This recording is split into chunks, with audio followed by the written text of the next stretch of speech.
reminds me of was it War of the Worlds, what happened in the radio broadcast. And then I was just watching the news today, and they talked about what happened in Boston, and two suspects originally misnamed tweeted around the world, and obviously the impact it had on those two individuals. Well, just recently, Mr. Mayor, the what's it called, Hammer in the News did a story on, and I take a joke like anyone else, and I don't have a problem with it until it starts costing taxpayers money.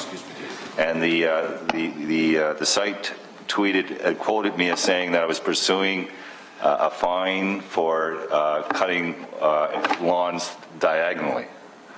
Now, it's a satirical site, but it's inundated my office staff, take away from important issues, and addressing that it's not a true story, it was a satirical story, but they don't provide any disclaimers on the site or on the tweets. And so for the last number of days, my staff has been fielding calls, believe it or not, on me pursuing a bylaw on diagonal cutting. By the way, I cut my lawn diagonally. So, like I said, the site is good in the context of the satirical information. It is laughable. I think it's a great site, and I certainly promote people to go to it.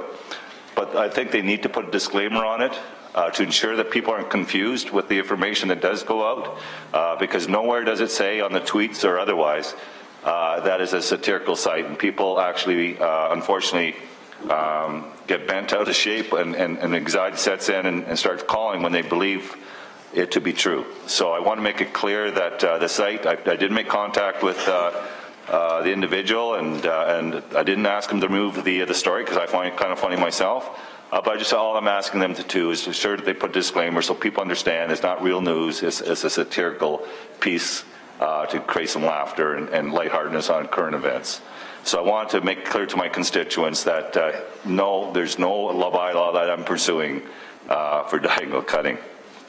The other thing I want to talk about, Mr. Mayor, is that I advise my constituents that I'll be hosting a town hall meeting tomorrow evening, April 25th, 2013, at Mount View School, 59 Karen Crescent, from 7 to 9 p.m.